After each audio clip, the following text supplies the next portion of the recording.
I have another term for hesitation as well that we were ingrained, like particularly coming through a doorway. Don't hesitate in doorways. Like, right? It was ingrained into you that hesitation kills. When I really started to analyze high pressure decision making skill sets, hesitation can be a tool if used properly. And you'll understand this by when you said, make a decision. Before that decision is made, there's awareness, there's orientation, there's observations, there's other frameworks being implemented to get to that decision.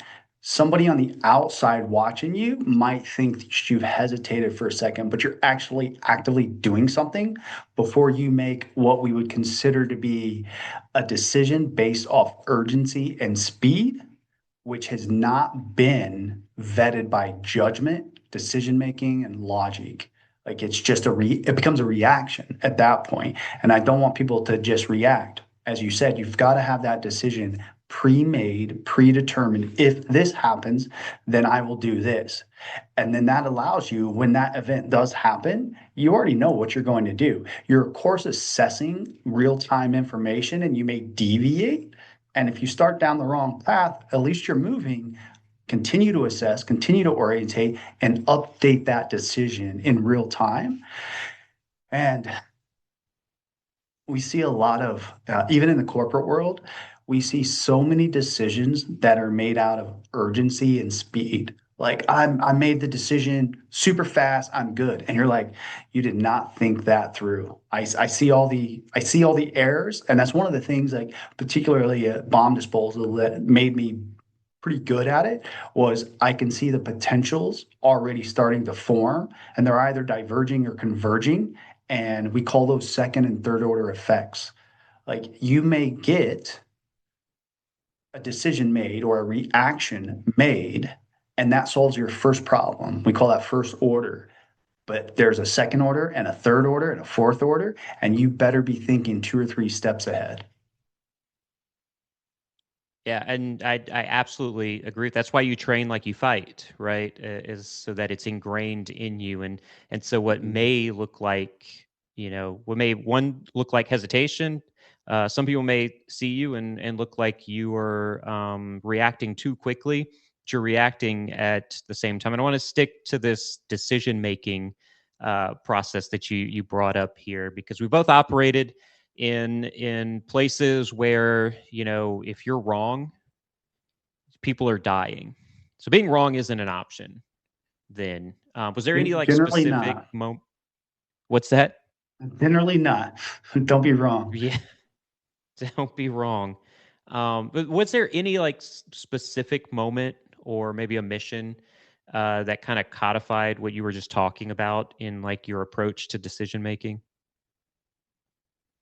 Um, there's not a lot that, stand out that, and this is kind of sad to say, is that it just becomes day-to-day life. Somebody else sees, you're constantly at threat, you're constantly at roadside bombs, you're constantly getting shot at, like it's chaotic.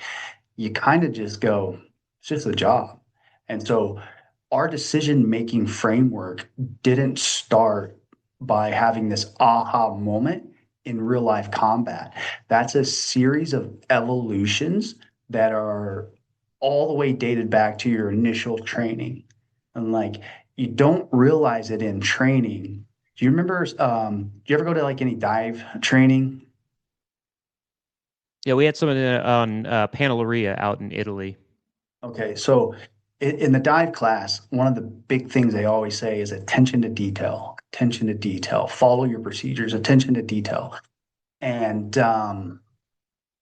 in some of our pool activities, if we were getting hit with scuba tanks on, after a certain evolution, you could recover your gear and you had to go through a particular procedure to recover your gear. If you needed air from a teammate, you had to do a very specific procedure. Now, if there was four steps critical steps you needed to make, if you were out here working on your car, you might be able to do one, three, two, and then four. And that would be acceptable in your home. But they were training you to follow your procedure for a reason. And initially, initial years, I thought, wow, I've got to do this by the steps. And over time, being in the water and operating, going, mate, I'm getting this step first, and then I'll take care of these other steps. And I started to realize the reason for the training. It not only was it making me a competent diver, they were pressure testing me, being submerged in a pool, no oxygen, being beaten on for a couple of seconds. That's the pressure that they're inducing in that given evolution. They're always looking to make sure you're following the procedures and not reacting emotionally. So remove the emotion, like separate it. You can deal with emotion later. Follow your procedures. And our procedures is to slow the environment down, prioritize judgment on your decision making over speed and urgency. And then the final one, you delay any action that is not recoverable from for as long as humanly possible. So as long as I can keep making logical, rational, sound decisions, I can keep moving forward and assessing new information, which will dictate my next decision. If I make that final decision that I can't recover from, like disarming a bomb, do I want to cut this wire? Mate, there's potential if I cut that wire, it detonates, I die. I'm not recovering from that. So let me delay that decision while I gather and assess and figure out a way to keep delaying that. There's got to be another option until there's not.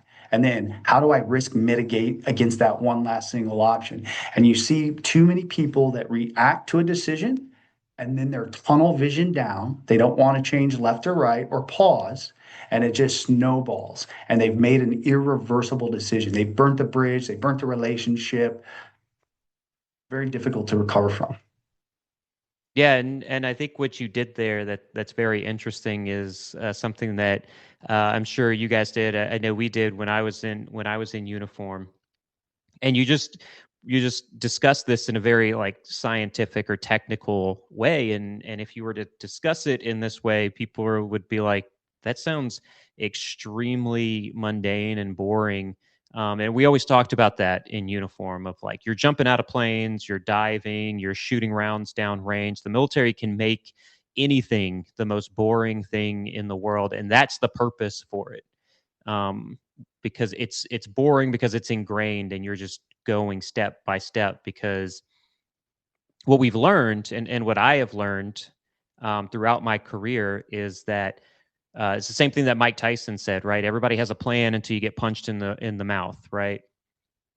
You have a plan, and if you're not training like you're fighting, the moment chaos ensues, you're going to revert back to what you know. And if you don't know what you're doing, you're going to die. And so I think that was such a great way that you kind of maneuvered the conversation around like these step one, step two, step three. This is what you're going to do. Yeah. Super fascinating. Yeah, when you learn enough about any given procedure, you understand what you can and cannot violate. Like, for example, little bird helicopters, flying on those. One of the pilots one day, where we'd been doing regular missions, support missions, and then we were going to do a QRF mission. And I asked him, normally, I don't say the technical numbers, but normally a couple of minutes to for him to get in his seat, do his checklist, spin it up, get confirmation that we're on board, and go wheels up or skids up for him. He said for QRF, don't muck around. You step on that aircraft, you tap me, 30 seconds, we're airborne. I was like, oh, you're skipping a few steps, huh? And he goes, yeah, check this out. And he shows me his flight checklist. He goes, and he's got the ones that are must highlighted. He goes, I can technically skip all these other ones just to get ourselves airborne and on route. And then I got to play catch up. So I need my co pilot to help play catch up while I'm flying the mission. And I said, oh, that's fascinating. We do this as well. Like, which steps can I skip that aren't 100% critical, but I better come back and follow up with them? And so, over the pressure testing months, years, decades of experience, you really start to learn those things. And I'm trying to develop a framework that we can teach to everyday people. Like, this is how we thought. Now it's your job to slow down in your everyday life and execute that framework. And if you want to pressure test yourself, reach out to us. We'll put you in some training to where you have to execute those frameworks, but we'll do the external pressure for you. And that's what military training was. Of course, giving you tactics and procedures, but they're constantly pressure testing you. And you remember, day one of training seemed chaotic. Day 180, you're graduating. If you went back to day one, you'd be sitting there chilling out. Everybody else would be freaking out, but that wasn't your experience on day one. And so we developed this pressure test. I think we call it uh, stress inoculation, like over time, over scenarios. But it all comes back to your ability to remain calm, keep clarity under any type of stressful situation, whether you're cold, tired, hot, sweaty, getting shot at. That's just the external environment. You still need to mentally function without having emotion.